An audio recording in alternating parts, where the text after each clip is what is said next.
bring up Mark Rutherford. Mark is our secretary. He's not our nominee yet, but damn it, he should be. We're going to take care of that state convention. Mark has been a friend for a long time. He served this party as the state chair in the past. He served on the Libertarian National Committee and a handful of different organizations. So at this time, come on up. Sure. All right. Thank you, Jeremiah.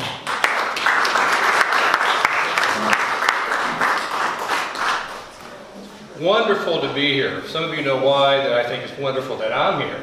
So, I'm Mark Rutherford.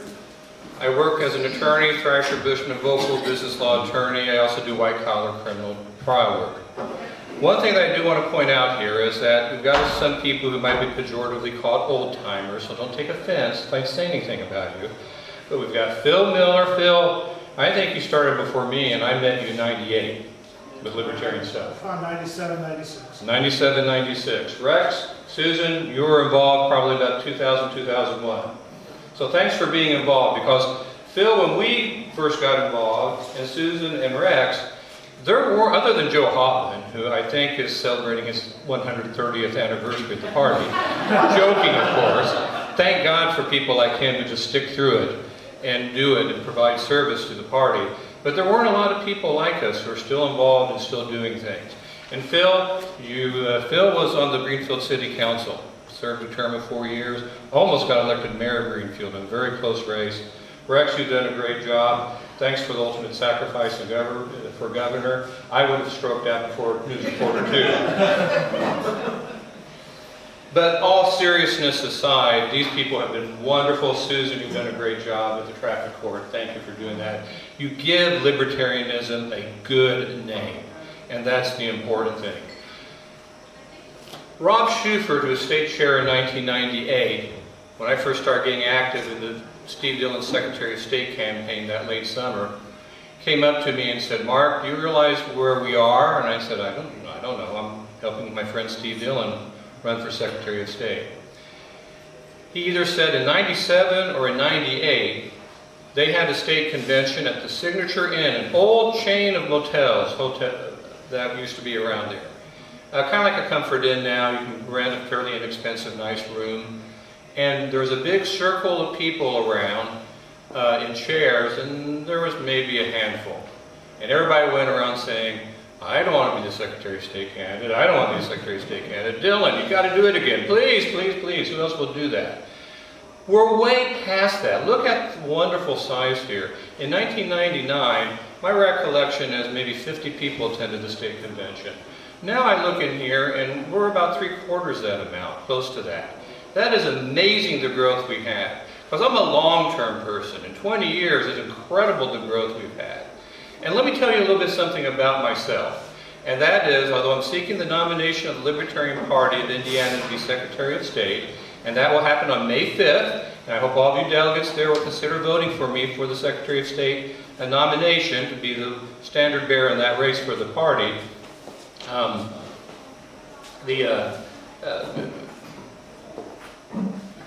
The important thing for that race, and the thing that I want you all to notice about what is going on right now, is that we're running better and better candidates. And I'm going to tell you a little bit about my experience with government, because government is the problem. All of us have our philosophies of how to change it. I'm the guy who likes to get in the middle of it and slowly change it, because I've seen as a lawyer how that happens. You got to have people screaming from the streets saying change it. You got to put people on the inside kind of almost Machiavellian and insidiously changing it from within. You've got to have all of those positions to do that. And in 2007, the chief counsel for Governor Daniels calls me up and says, Mark, we're considering putting you on the Indiana Public Defender Commission. Can we do that? And I said, yes, I'm an other. And what does an other mean? A party, not the governor's party. The governor has 3 appointees, the Indiana Public Defender Commission. He can only appoint 2 Republicans. The way the law is crafted, the laws very clearly, and the way my pedigree is and my resume is clearly I'm a libertarian. They're very comfortable appointing me instead of a Democrat. So they like a libertarian better than a Democrat, and I was fine with that. Because the Indiana Public Defender Commission, and I'm just going to be really blunt about it, and that is, it was set up and over time has developed to make sure that in capital cases, where people might be put to death, that there was money and resources available so that they could at least compete with the prosecution. So that they would be, if they were found put to death, at least they had competent attorneys and competent expert witnesses, and at least a chance to prove their innocence, or in many more cases, the chance to show that they should be in life in prison because of something based on their background. And over the years, also felonies have been added to it, what are called CHINS cases, Children's in Needs Services cases, where parents can actually go to jail in those hearings. So we've expanded the mission, but the General Assembly has been the one leading it. We just ask them and tell them what we think is going on, where we need help to make sure that people have due process by having a competent attorney, if it's a public defender, and competent experts help them. Let me put this in the vernacular. The Indiana Public Defender Commission's job is to make sure that the counties that are a part of it, that they have the resources, that people aren't put in cages unless we're scared of them. And that's a huge thing. Now, in the more perfect world, maybe we'd have a different system. Lots of us are for restitution, etc., etc. But I've got to deal, and we've got to deal with the world as it is right now. And that is that Governor Daniels decided that I would be good for that, and that I can then, what I saw was the opportunity to make it more libertarian. So what happened when I was appointed in about May or February of 2007? That fall, I got elected, and Paul, you know how this works, I got elected chairman.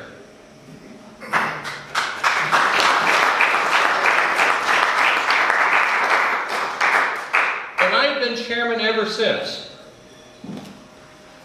The Public Defender Commission consists of an appointee from the Indiana Criminal Justice Institute, 2 from the Indiana House, 2 from the Indiana Senate, 3 judges, and 3 appointees from the governor. I've got to tell you I'm outnumbered 10 to 1, although I'm really not, because what you do when you're in that position is you look for common ground. We do it according to the Open Door Act, of course. We have to do that. And my commission, I insist, comply with it religiously, because it needs to be transparent and everything needs to be discussed in the open.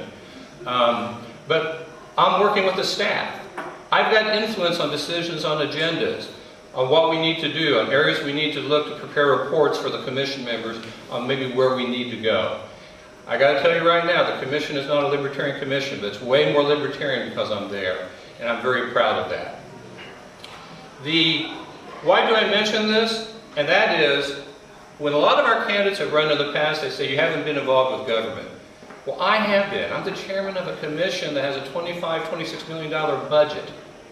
And I'm working with all types of people in government trying to do this mission, which is to make sure that indigent people, and it's not a perfect system, I've yet to see a government system perfect, but at least it's doing a better job in making sure that indigent people have a fair shake with good counsel and good expert witnesses.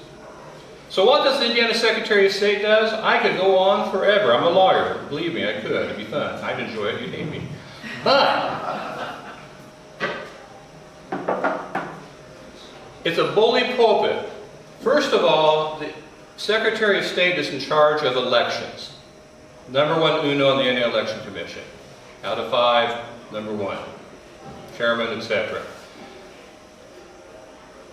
That's where people have to do with campaign finance laws, fines, unclear laws, etc. More importantly, it's a bully pulpit. You can go to the General Assembly, and when you're Secretary of State, you can argue to senators and members of the House that you need to change things. As I like to put it, we have a wonderful election code for 1880.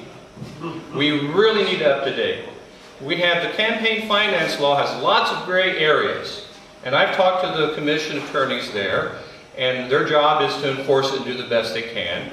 But I know, because I've talked to them, that there are things they would like to see changed. They've told their legislators that too. But I can help work with them to get that done and to make sure that it's a fair system. When I was state chair of Indiana, I was at a commission, Indiana Election Commission meeting, where a guy ran for legislature, had no idea what he was doing. He'd probably be the best legislature there just because he was a normal human being. And when he got fined for not filing his paperwork on time. They reduced it, and as he walked out, I heard him say loudly as he passed me, well, I learned my lesson. People like me shouldn't run for office. The campaign finance code can't be that way. It's got to be for transparency at the best, and it can't be to keep good candidates from running. Those are things you can do as Indiana Secretary of State. Also redistricting, gerrymandering, it's the bully pulpit on that. Todd Rokita, you may have ideas on that, but one thing he did as Secretary of State was he pushed that hard and hard. And I would continue to push those things hard and hard about making sure that we have fair districts, that the people pick their districts, not the legislature pick districts to suit them. That the gerrymandering and the redistricting are for the benefit of the people. And there's a lot of bully pulpit on that as well. Small business. A lot of what the Secretary of State is small business oriented. Filing things, filing your corporate paperwork, your biennial reports, notice of mergers, etc., etc. The other thing it does is it also does what's called uniform commercial code filings about who owns what fixtures and things like that. So if there's disputes, it's easy to figure out whether the bank has an interest in something or not if there's a financial problem. Very important offices. But it's a bully pulpit and an important one that you have there. Now let me go back to the Indiana Election Commission. If you have a 2-2 tie, who would you like to break the tie? A Libertarian, wouldn't you? That's a good reason to have a Libertarian. Auto dealers get their plates through there, they're organized there, they file through there, they've got a lot of complaints as well. There's other things that are out there that the Secretary of State does as well that are all very, very, very, very important. And it's important that you have somebody good in here. But let me go to what's important to the Libertarian Party. 2%. The Green Party may be getting their act together. We're following them. This is going to be the closest that they've ever come, I think, if they do get their act together and get on the ballot for the first time in a very long time. That would probably take a half point to a point away from our base. Because about half point to 1 point of the voters, percentage-wise, they're just voting for somebody who isn't a Republican or Democrat. And I don't think they really care whether it's a Libertarian or Green or Independent or whatever. We tend to vote about 4% right now. That seems where we're at or higher. It depends on a lot of variables that are hard to control. But we're putting together a campaign right now. And Jeff Maurer, will you stand up here? Jeff's my Chief of Staff.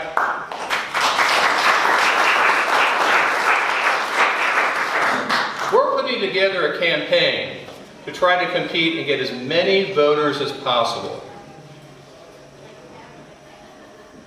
I am not afraid of 10%. It opens a whole lot of questions, but we've been around for a long time, and we're good enough and we're good enough and strong enough to deal with the issues. How you approach 10% and being forced into a mandatory primary, that's for the Central Committee to decide, Sarge Tim. But I think we do that, and we take that challenge head on. Don't let fear stop us from growing. Because if we do get into primaries, we'll then be able to identify the thousands and thousands and thousands of people who are voting for us that we can't identify now. That's how many people are out there. There are thousands of people voting for us in Indiana. Because when you vote in a primary, we'll be able to ask for an R, a D, or an L ballot.